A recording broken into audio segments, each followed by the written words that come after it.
I'm Natalie Joyce and I'm responsible for sustainability and social responsibility at RiskSTOP Group. Hi everyone and welcome to another episode of our People at the Heart podcast, where we like to chat about all kinds of things, both serious and light-hearted, connected with our team and our work here at RiskSTOP Group. Deaf Awareness Week is from the 5th to the 11th of May in 2025, and the purpose of this week is to promote positivity, understanding and inclusivity for deaf and hard of hearing people. Now, this year's theme is Beyond Silence, which encourages a greater understanding of the diverse way in which deaf and hard of hearing people communicate, from British Sign Language to lip reading, written communication, and of course, assistive technology. My guest today, Verity Burgess, who is RiskSTOP Group's Head of Finance, has joined me to share her story. So let's get straight into the podcast.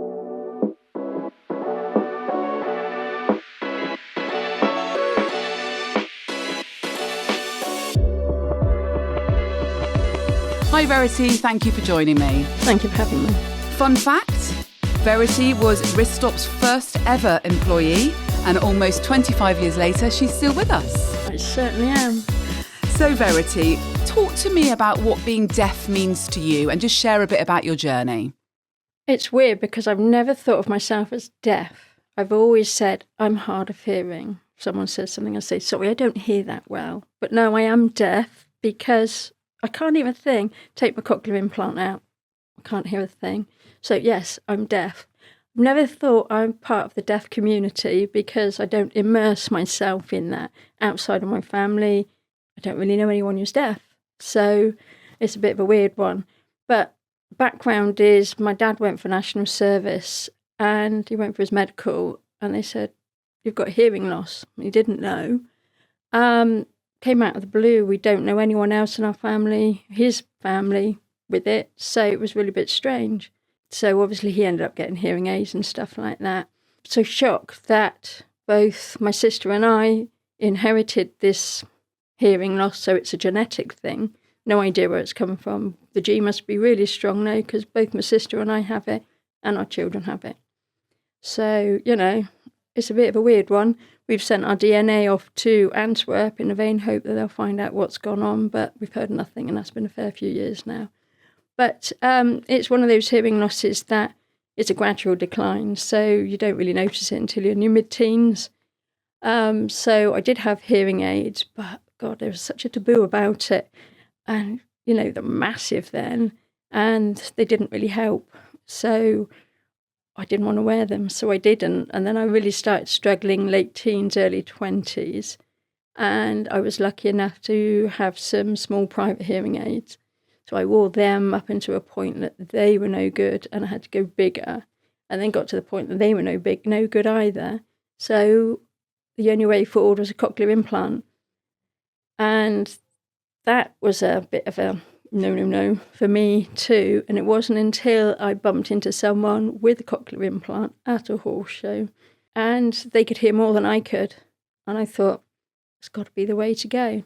So I was pregnant with Ruby when I started the journey. I got implanted in the June of 2009 and switched on in July 2009, and the rest is history. It's life-changing. It's just brought my life back, because before that I couldn't really have a conversation, couldn't use the telephone, couldn't hear music. Now I've got it all back. Can you just explain what the implant is? Cochlear implant is, I have an implant in my head. It has an electrode ray on it. There's 12 electrodes and they're all different pitches. That is in my cochlear. So it goes round your cochlear. And then I've got a processor with a magnet, attached the magnet inside my head. And then the sound from the processor goes to the magnet into the electrode ray. And that's how I hear now. So it bypasses all the normal hearing functions or whatever. That is fascinating. So that has been life-changing for you by the sounds of it. Totally. I wouldn't be without it now. I mean, take it off and it's just me and my tinnitus, So, no, it's a game changer. So what kind of communication do you use on a sort of day-to-day basis? What helps you beyond the implant? I'm a lip reader. I've always, that's a skill I've learned as I've gone along, as the hearings deteriorated, I've lip readed. Subtitles on televisions. And now obviously with Bluetooth, I've got my phone, so that's all my phone calls and they go straight to my cochlear implant. It cuts out, any noise, any background noise and stuff like that. And I've got my music back. So, Bluetooth's a big game changer. And you're just self-taught lip reading. That's something you learned as a child? Yeah. Yeah. Yeah. You just look at people's faces and then you just learn it as you go along. Is there anything you wish more people would understand about being deaf? Being deaf, it's not like you can change it like putting on a pair of glasses, where it will instantly make you hear, because it won't. You can't emulate normal hearing with a hearing device. So you've got the way people speak, background noise, the pitches and stuff like that. That all contributes to the way people hear. So it's not like putting on a pair of glasses, and people need to understand that. Just because you've got a hearing device doesn't mean that you'll be able to hear like a normal person.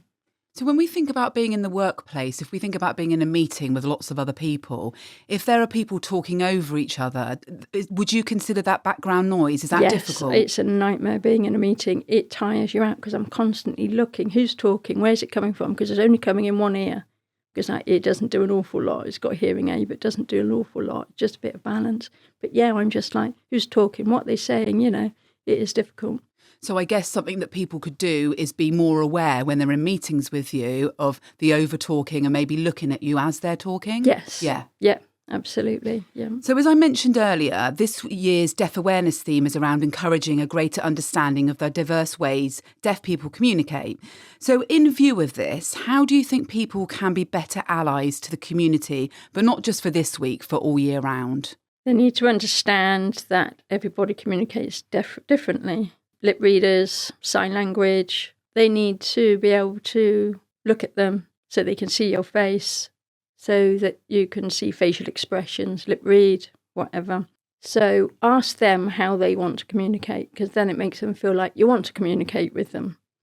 Oh, lighting. Lighting's a good one, because if it's too dark, you can't see facial expressions, or to lip read, you don't want anything where there's light behind your head. So if we're in a meeting, I like the blinds closed for anyone who's behind the windows, because you can't see their faces. Speak up. Don't mumble. Don't talk to someone don't shout in their ear. And don't say, hello, my name is. Don't overpronounce, because that makes it even worse. Just speak normally, because we're not stupid and we don't want to be perceived as stupid. Everything you mentioned then is actually really quite simple, isn't it? It's quite simple things that we can do to make it easier. So when we think about accessibility, have you seen an improvement over the years, or have we still got a long way to go? And I mean in workplace and general day-to-day life in your communities? Oh, there's definitely improvement. I mean, Bluetooth has really been a game changer. And then we've got the Teams and stuff like that, Teams meetings. You can see each other's faces. That's brilliant and stuff like that. But there are still things to do. I mean, like intercoms. I had a chat with someone on one of my CI groups just to get a bit of information for this. And I never even thought about intercoms. And then I thought, that's a point. Drive-throughs. I hate drive-throughs. And I won't use them because it's just someone talking and the clarity's awful. So we could have a video on the person taking the order and stuff like that. So there's still things like that could be done. You mentioned some forums there. What forums do you access? I'm on Southern Counties Cochlear Implant Group, which is for everyone in the southern area. They meet up, I know once or twice a year, maybe a bit more than that. And then we're all there to help each other. People are just on their road for implanting, giving advice, being given advice by those that have been implanted for a long time, And then there's the Advanced Bionics one, which is for people who've got the same make of CI that I have. So that is people with the same or similar lived experiences just sharing their journey and giving each other advice. So that's something you'd recommend to others? Yeah, for anyone who's going for a cochlear implant or whatever to, get more information. You've given some brilliant advice around some of the simple things that colleagues can do. Is there any advice you would give employers about what they can do to be more inclusive of deaf employees? Give them access to everything they need, be it note takers, sign language interpreters, speech to text software, that sort of stuff. Obviously, you've got access to work, so you should better get everything through there. But at the moment, it can be up to 30 weeks before you even get assessed. So I'm still waiting for mine in January. But just make sure that they feel included in everything and they've got everything they need to do their day-to-day jobs. So does everyone at RiskSTOP Group know that you're deaf? Probably not. Obviously, the colleagues I work closely with do, but it's not something I broadcast, so I suspect many don't. So not only will this episode raise awareness, but your colleagues might be learning as well a bit more about you. Absolutely. And then, if I ignore them, it's not because I don't want to speak to them. It's probably because I didn't hear them or didn't understand them. So what are some everyday situations where accessibility is still lacking? Bizarrely enough, hospitals. My dad had 2 stays in hospital recently, and the lack of empathy and understanding was awful. People wearing masks wouldn't remove them, so you had no chance of lip reading, and some of them had foreign accents too, which was a double whammy. There was just nothing to help you. They never offered anything to try and help you understand, and it got really frustrating. So they have to follow a standard, and it appears they're not. So it was really disappointing that a medical facility couldn't provide something like that. Thank you for sharing that, and I agree with you. I think we would all expect a medical facility to be really aware of being inclusive for all. So thank you for sharing that. I do really appreciate it. And to close, can you tell the listeners something they can do to be more deaf aware? Understand what being deaf means. Everyone has different levels of deafness. Everyone has different ways of communicating, and everyone has different needs. And be patient. Thank you so much to Verity for joining us today as we shine a light on the importance of inclusion, communication and understanding within the deaf and hard of hearing community. Let's keep the conversation going in our workplaces, our communities and our everyday lives. And that's all for this episode of our People at the Heart podcast. Thank you everyone for listening in. I, along with 1 or 2 other presenters, will be back soon with all kinds of things to talk about with different guests. So keep your eyes peeled for more episode announcements. And remember, here at RiskSTOP Group, it's all about keeping people safe and secure and believing in social responsibility and sustainability. Until the next time, everyone, goodbye for now.